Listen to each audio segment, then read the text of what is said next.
শেখ হাসিনার বিকল্প এখনো নেই, এখনো নেই। তার পরিবারেও যদি কেউ থাকে আমি বলছি তাও নেই, কেউ নেই। শেখ হাসিনাকেই তার ধরতে হবে দায়িত্ব। শেখ হাসিনাই একমাত্র পারেন, তার বয়স যাই হোক শারীরিকভাবে তিনি সুস্থ থাকুন, সুস্থ আছেন, এবং তিনি কিন্তু এখনো যে মেজাজে আছে, ইউনুসের থেকে তিনি অনেক ছোট। সুতরাং আমি তো সেটাই। বলবো তিনি অনেক, হ্যাঁ, তো সুতরাং ইউনুস যদি 85 বছর এই কাণ্ড করতে পারে, তো শেখ হাসিনার তো এখনো 10 বছর বাকি আছে ইউনুসের পর্যায়ে যাওয়ার। সেটাই তো। ফলে সুতরাং 10 বছর একটা বিশাল সময়, বিশাল সময়। তার মধ্যে আমি তো দেখছি 1-2 বছরের মধ্যে একটা পালাবদল ঘটে যাবে। সুতরাং আমার মনে হয় শেখ হাসিনা ছাড়া কোনো বিকল্প নেই। হ্যাঁ, যে কথাটা বলা হচ্ছে বাংলাদেশ থেকে ভারতের আধিপত্যবাদ, তার বিরুদ্ধে লড়তে হবে, শেখ হাসিনা দেশকে বিক্রি করে দিয়েছিলেন, সেটা আগে জানা দরকার প্রত্যেকটা বাংলাদেশের মানুষের। শেখ হাসিনা ভারত থেকে এক নয়া পয়সারও কোনো সামরিক সরঞ্জাম কেনেন। $500 মিলিয়ন ভারত দিয়েছিল এলওসি, তিনি ব্যবহার করেন। 2, ভারত থেকে তিনি 10,000 একর জমি পেয়েছেন বেশি। 1 ইঞ্চি যুদ্ধের জন্য মহাভারত হয়, কিন্তু ভারত দিয়েছিল শেখ হাসিনা সরকারের সঙ্গে সম্পর্কটা, বাংলাদেশের সঙ্গে সম্পর্কটা ভালো রাখার জন্য। সমুদ্র একেবারে সীমানায় শেখ হাসিনা আন্তর্জাতিক ট্রাইব্যুনালে গিয়ে জিতে এসেছিলেন জিতে এসছেন ভারতের বিরুদ্ধে। ভারত। তিনি ভারতের কাছে কোথায় আত্মসমর্পণ করলেন? আমি তো মনে হচ্ছে ভারত আত্মসমর্পণ করেছিল। উল্টোটা, তিনি ভারত থেকে ডিজেল পাঠালেন পাইপ লাইনে, যাতে ট্রেনে না যায়, খরচা কমে গেল। বিদ্যুৎ আজ যে ইউনুসরা যে ভাষণ দিচ্ছেন, সেই বিদ্যুৎ তো শেখ হাসিনা এনে দিয়েছেন 1200 মেগাওয়াট অতিরিক্ত। সেই সেটাই। আজকে বিদ্যুৎ যদি বন্ধ করে দেওয়া হয় আর ভাষণ দিতে পারবেন? চাল এখনো কিনছেন, পেঁয়াজ এখনো নিচ্ছেন। আপনি এই আসলে না, নুন খেয়ে নুনের না নেমক হারামি করতে হয় না, এটা অবশ্য বাঙালিদেরই স্বভাব একমাত্র। নাহলে মির্জাফর তো বাঙালিদের মধ্যেই তৈরি হয় না, মির্জাফর তো অন্য জায়গায় তৈরি হয় না। সিরাজদৌল্লাকে হত্যা করার ষড়যন্ত্র করার জন্য মির্জাফর জন্মেছিল। এখন তো বাংলাদেশে মির্জাফরদের রাজত্ব, মির্জাফররাই ক্ষমতায়। একদম। সেটাই বুঝতে হবে যে এই কথাটা বারবার আমি দেখলাম সৌভাগ্যক্রমে একটা, আমি বলেছি বহু চ্যানেলে যে আওয়ামী লীগ এটা প্রচার করতে ব্যর্থ কেন হয়েছে, যে শেখ হাসিনা ভারতের বিক্রি হওয়া দূরের কথা, ভারত থেকে কত কিছু আদায় করে এনেছিলেন। আপনি জানেন সেটা তিস্তা নদীর চুক্তি হয়ে যেত যদি শেখ হাসিনা রাজি হতেন, যে কম নেবো জল, কম নেবো পানি। 52-48 মমতার ফর্মুলায় রাজি হলে আজকে তিস্তা হতো। শেখ হাসিনা বলেছিলেন না, আমি সমানে সমানে চাই, সেই জন্য হয়নি তিস্তা চুক্তি। এইসব তিনি তো কথা, আপোষহীন। হ্যাঁ, এইসব কথা না জেনে না বলে, আচ্ছা ওদেরকে জিজ্ঞেস করবেন তো একদিন কোথাও কথা হলে, আপনি বলুন ভারতের আধিপত্যবাদ, আর বলুন শেখ হাসিনা কোন অংশটা বিক্রি করে দিয়েছে ভারতকে, কোন অঞ্চলটা? গোপালগঞ্জ বিক্রি করে দিয়েছেন? কোনটা বিক্রি করে দিয়েছে? আরে বলুন তো। নাকি, আর আপনি তো রোজ হুমকি দিচ্ছেন 7 সিস্টার নিয়ে যাবেন, আপনার দলেরই 7 সিস্টার দল ছেড়ে চলে গেছে। একদম। সেভেন সিস্টার গন, 7 ঠিক ব্রাদারও আছে, যাবে, হ্যাঁ। এই আর কি। আসলে ইউনুসের হাতে তো ওই ভারত বিদ্বেষ, রিলিজিয়াস মাইনরিটি, উগ্র মৌলবাদ, নারীর উপর নিষ্পেষণ, এগুলোই ভালো পারে আর কি, না, এগুলোই আমার পারে। ধারণা আর ছিল যে বাঙালি বাঙালি মূর্খ নয়, আমার ধারণা ছিল বাঙালি মূর্খ নয়, বাঙালি জ্ঞানী। যে বাঙালি থেকে এত প্রথিতযশা লেখক সাহিত্যিকের জন্ম হয়েছে, তাদেরকে যা বোঝানো হবে তারা তাই বুঝে যাবেন, এটা আমার ধারণা ছিল। আসলে দুর্ভাগ্য। ওই যে ভীত সন্ত্রস্ত জনপদ। এবং ঘটনাটা হচ্ছে যে এটা মানে বলা যায় নৈরাজ্য বললেও মানে মানে অল্প বলা হয়। মানে নৈরাজ্যেরও একটা কতদূর শিখরে যেতে পারে বাংলাদেশ তা প্রমাণ করছে আর কি। যেখানে কোনো সরকার বলে কোনো বস্তু নেই, যেখানে প্রশাসন বলে কোনো বস্তু নেই, ওখানে সবাই রাজা, আবার রাজার রাজত্বে, সেই রাজা হলেন মোহাম্মদ ইউনূস। যেমন করি হোক তৃণমূল স্তরে আওয়ামী লীগের সংগঠনকে দাঁড় করাতে হবে, এবং একেবারে তৃণমূল স্তরের নতুন মুখ যারা ডেডিকেটেড, তারা এখন তো কিছুই তারা পাচ্ছেন না, তাই না? তা অবস্থাও তো আমাদের সংগঠনটাকে ধরে রেখেছে। তাদের কথাটা মাথায় রাখতে হবে, তারা যে কষ্টের মধ্যে আছে, তাদের কথাটা মাথায় রাখতে হবে, এবং তাদের কথা ভেবে তাদেরকে দায়িত্ব দিয়েই কিন্তু ভবিষ্যতে কর্মপন্থা তৈরি করতে হবে। এখন বেশ কিছু নেতা তাদের হয়তো, আমার মনে হয় তাদের একটু মানে পিছিয়ে থাকার সময় এসেছে, এই কারণেই অন্যদের জায়গা করে দিলে ভালো হয় আর নতুন অনেক নেতৃত্ব আছে, তরুণরা বিশেষ, মানে আওয়ামী লীগের মধ্যেও যারাও এখনো আছেন অনেক তরুণ নেতৃত্ব আছেন। আমি নাম বললে অন্যরা হয়তো অসন্তুষ্ট হতে পারেন, না না, সত্যি প্রয়োজন নেই। হ্যাঁ, তার নাম বললাম না।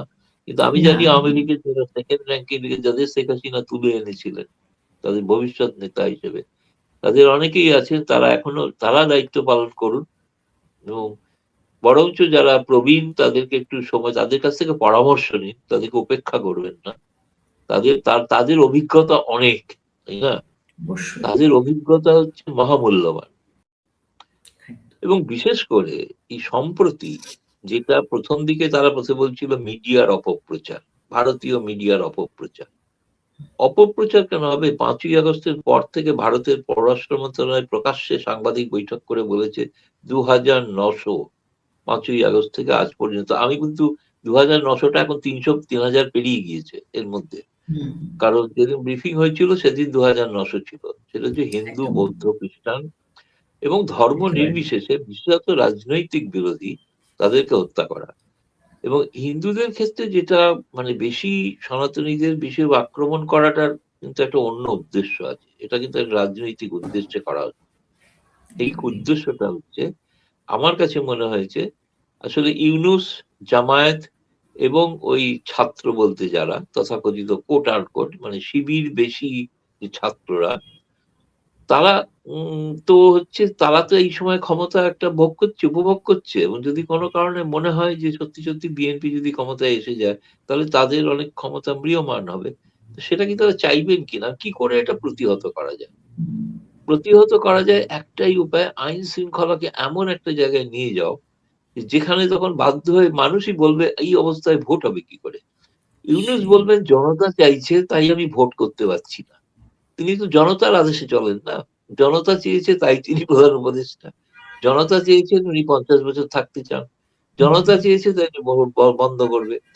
আমার কাছে সবচেয়ে বেশি মানে করুণ যেটা মনে হয়েছে মানে বিএনপির হাল। আমি ভেবেছিলাম তার একটা রাজনৈতিক দল, রাজনৈতিক সিদ্ধান্ত নেবেন। তাদের কেন জানি না ধারণা হয়ে গিয়েছে যে তারা ক্ষমতায় এসে গিয়েছে। আমি বলবো তাহলে ইউনূসকে চেনেননি তারা। তাহলে ইউনূসকে একেবারে চেনেননি। একেবারে।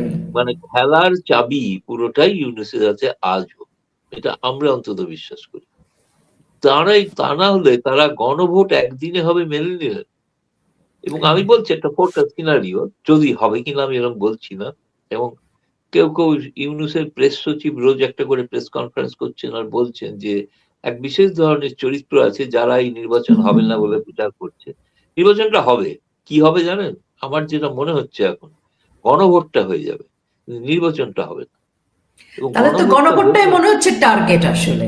গভর্নর ইউনূস একটাই প্রচার করছেন এই ভোটে, গণভোট, আপনারা হ্যাঁ বলবেন, এবং আপনারা হ্যাঁ গণভোট বলুন। করবেন।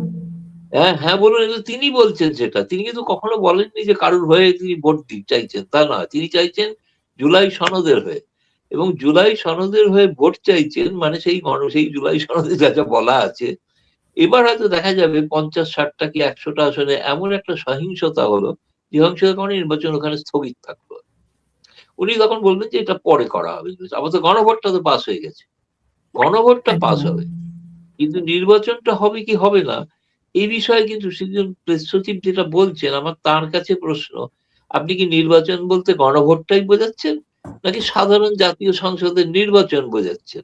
সেটা একটু পরিষ্কার ভেঙে বলুন। ওরকম ভাবের ঘরে চুরি করে লাভ নেই। মানে আপনার ওখানে একেবারে। বিএনপি বোকা হতে পারে, আমরা তো বোকা নই। আমরা তো না। বুঝতে পারছি আপনি কি চাইছেন। আপনি চাইছেন কেমন করে হোক ইউনূস, জামায়াত এবং এই ছাত্ররা ক্ষমতায় থেকে যায়, সেটার একটা ব্যবস্থাপনা। এবং সেক্ষেত্রে তারা যা যা বলছেন, সম্প্রতি বিএনপি নেতা ফখরুল মির্জা তিনি ইন্টারভিউ দিয়েছেন। ইন্টারভিউতে আপনি যেখানে প্রথম ইন্টারভিউ দিয়েছিলেন দেওয়ালে, সেখানে জি। ইন্টারভিউতে বলেছেন যে বাংলাদেশের জমি ভারত বিরোধী কাজে ব্যবহার হবে না। এবার দেখুন সেইটা ব্যবহার বেরোনোর পর তাকে কিভাবে ট্রোল করা হচ্ছে। আমার তো ভয় হচ্ছে তিনি নিজে এবার রাস্তায় বেরোতে পারবেন কিনা। তাকে তাকে যেভাবে ট্রোল করা হচ্ছে যে তিনি এই কথাটা বলার জন্য, এই কথাটা তো তার বলা শোভা যে পায় না। মানে একেবারে। যারা বিপ্লব করেছে তারা তো চায়নি।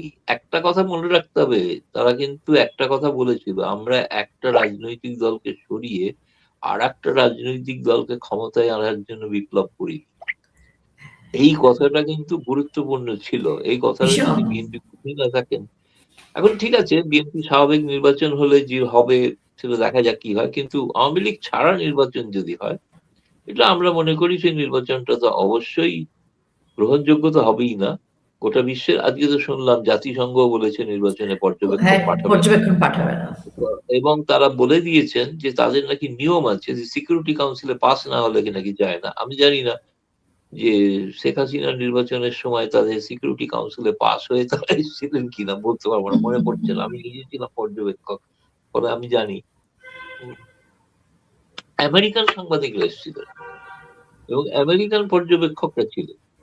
তারা প্রচন্ড ভাবে কিন্তু সেই নির্বাচনকে, যে নির্বাচনটাকে প্রশ্নবিদ্ধ করা হয়, তারা কিন্তু আমেরিকানরাই কিন্তু প্রশ্ন করছে। আপনি যদি গণভবনের প্রথম দিনের প্রেস কনফারেন্সটা দেখেন, যদি সেখানেও প্রথম প্রশ্ন করার সৌভাগ্য আমার হয়েছিল, প্রথমটা আমি করেছিলাম, তারপরে আমেরিকান সাংবাদিকরা করেছিল প্রশ্ন, এবং তারা প্রশ্ন যেটা করেছিল, তো সেটা দেখবেন তারা কিন্তু আমেরিকা প্রশাসনের বিরুদ্ধেই বলেছে, তার নির্বাচনটাকে স্বীকৃতি দিয়েছিল। এখন ধরুন আপনি কাউকে তো ঘাড়ে ধরে বলতে পারেন না যে, সবাই যে বলা হয় যে বাকি তিনটি নির্বাচন খুব খারাপ হয়েছে, কেন খারাপ হয়েছে? বিএনপি ছিল না, জামায়াত ছিল না। বিএনপি কেন ছিল না? হ্যাঁ, বা জামায়াতকে তো জামায়াতকে নয় মেনে নিচ্ছি, ঠিক আছে, কিন্তু বিএনপি সে তো নিজে নির্বাচন বয়কট করেছে, কারণ কথা তো তার সেটাই। পছন্দের না, তার পছন্দের কেয়ারটেকার হতে হবে। এটাই শেষ নয়, সেই পছন্দের কেয়ারটেকার তাকে জিতিয়ে ক্ষমতায় আনবে, এমন কেয়ারটেকার চাই। কেয়ারটেকারের অধীনে তো নির্বাচন হয়েছিল রে ভাই, 2008 তো গোহারা হেরেছিল বিএনপি। হুম। কেয়ারটেকার অধীনে হয়নি, গোহারা তো হেরেছিল। সুতরাং কেয়ারটেকারের অধীনে অবাধ নির্বাচন হলে টাইম ম্যাগাজিনের সম্পাদকীয় ছিল আওয়ামী লীগকে হারানো সম্ভব। হারাতে গেলে অবৈধ উপায়ে হারাতে হবে, এবং সেই অবৈধ উপায়টা গত 1 বছরের উপর ধরে যে পরিকল্পনা করা, যে তাতে দুর্ভাগ্য আমার কাছে মনে হয়েছে, আমি বিষয়টা গবেষণা করছি এবং আমি তদন্তও করছি, অনেকের সঙ্গে কথা বলছি। আমার কাছে মনে হচ্ছে দুর্ভাগ্যজনক ভাবে শেখ হাসিনা সরকারের সঙ্গে কিছু লোক মানুষ যুক্ত ছিলেন, তারা বিষয়টাকে উপেক্ষা করেছিলেন, অথবা অজান্তে বা জানতে সজান্তে কিনা আমার কাছে কোনো প্রমাণ নেই যে সজ্ঞানে উপেক্ষা করেছিলেন কিনা, কিন্তু উপেক্ষা তো করেছিলেন, এবং উপেক্ষা করেছিলেন বলেই আজকে এই পরিস্থিতি। একটু আগে আমি সেই চ্যাপ্টারটা লিখছিলাম, লিখতে উঠে এসে আপনার কাছে বসলাম। আমি দেখছি সেই তদন্ত, আমার কাছে যে তথ্য এসছে, তাকে যখন রিপোর্ট দিচ্ছে গোয়েন্দা বাহিনী, এনএসআই এর একটা অংশ, সবটা নয়, এনএসআই একটা অংশ রিপোর্ট দিচ্ছে যে 111 হতে চলেছে, এই বলে রিপোর্টে লেখা ছিল। সেই রিপোর্টের কথা যিনি দিয়েছিলেন তিনি আমাকে বলেছেন। অথচ সেই রিপোর্টটা শেখ হাসিনা, মনে আছে, চীন সফর, তড়িঘড়ি সফর কাটছাট করে ফিরে এসেছিলেন। ফিরে তার এলেন। নানাবিধ জল্পনা হয়েছিল মিডিয়ায় যে চীন অপমান করেছে, ওগুলো কোনো ব্যাপারই না, তিনি খবর না। পেয়েছিলেন একটা কিছু অঘটন ঘটতে চলেছে, সেই কারণে ফিরে এসেছিলেন। সেই রিপোর্টটা খুঁজছিলেন, কিন্তু রিপোর্টটা তাকে কিন্তু টেবিল থেকে উধাও করে দেওয়া হয়। টেবিলের কাছে যারা থাকতেন তারাই তো উধাও করেছেন না। নিশ্চয়ই। ফলে আমার কাছে মনে হয়েছে যে গোটা বিষয়টা, আমার মনে হয় শেখ হাসিনা এখন বিরাট সময় পেয়েছেন এবং সমস্ত বিষয়টাই পুঙ্খানুপুঙ্খ বিচার করে দেখছেন, সেটা দেখবেন। কিন্তু আপনি যে মূল প্রশ্ন যেটা করেছেন সেটা ঘটনা, এটা এখন মানে মব ভায়োলেন্স এর বাংলাদেশ, এ বিষয়ে কোনো সন্দেহ নেই। এবং দুর্ভাগা যে সনাতনীরা প্রাণ হারাচ্ছেন, শুধু তাই নয়, বিএন মানে মুক্তিযুদ্ধের পক্ষের মানুষ প্রাণ হারাচ্ছে, একদম। সেটা হলো আসল কথা। মুক্তিযুদ্ধের মানুষ, সব মানুষ যে আওয়ামী লীগের পক্ষে আছেন এমন তা নাও তো হতে নয়। পারে, হুম। কিন্তু আওয়ামী লীগের সদস্য তারা নন, কিন্তু মুক্তিযুদ্ধের বাসনার, মুক্তিযুদ্ধের চেতনাকে তারা ধরে রাখে, তারা আজকে আক্রান্ত। নইলে আজকে ধরুন, আমি তো একটা লেখায় লিখেছি যে তারেক রহমান ফিরে এসে একবারও দীপু দাসের হত্যাকাণ্ডের নিন্দা করলেন, বলেনি। একবারও। মুক্তিযোদ্ধাদের আচ্ছা, অপমানের কথাও বলেনি। এক, দুই হচ্ছে তিনি এটাও বলেননি যে উদীচী এবং ছায়ানটের উপরে আচ্ছা। হামলা হয়েছে, যেটা বাংলাদেশের সংস্কৃতি, ওটা ভারতীয় সংস্কৃতি না, ওটা না, বাংলাদেশের সংস্কৃতি। বাংলাদেশ। ছায়ানট উদীচী সুফি ইসলামের সংস্কৃতি। লালনের যে গান গায়, বাউল যে গান গায়, তার উপর আক্রমণ হয়েছে, তিনি সেটা বলেননি। এবং সেই তাকে আক্রমণ নিয়ে যে একজন গায়ক গান লিখেছিল, তার উপরে আক্রমণ হচ্ছে। সেই তিনি কিন্তু একটা সময় 24শে জুলাইয়ের আন্দোলনের সময় গান লিখেছিলেন, আজকে তিনিও গান লিখেছেন সেই বাউলের ওপর অত্যাচারের বিরুদ্ধে, কিন্তু তার গান তাকে সেই গানটা পোস্ট করার পর তার বিরুদ্ধেও তাকে অনেক কিছু হয়, তিনি নীরব হয়ে গেছেন সম্ভবত ভয়ে। আমি জানি না, আশা করি তিনি বেঁচে আছেন, সুস্থ আছেন, আশা করি তার উপর আক্রমণ হয়নি। আমি জানি না তার খবর কি, বিখ্যাত গায়ক একজন, আপনি হয়তো নাম আমি মনে করতে পারছি না, আপনি হয়তো জানেন। আমরা সে এই কিন্তু গান মুহূর্তে, লিখেছিল। জি হুম, বলুন বলুন। বলুন। না ঠিক আছে, আহ, পরের প্রশ্ন। এই মুহূর্তে যেটা দেখছি আমরা যে তারেক রহমান যতটা ব্যস্ত, অর্থাৎ বিএনপির রাজনৈতিকভাবে যতটা ব্যস্ত, ব্যবসায়িক সমাজ, শিবিরের সাথে মিটিং করা, ততটা ব্যস্ত কিন্তু জনগণ এই মুহূর্তে অর্থনৈতিক সামাজিকভাবে কোন জায়গায় আছে?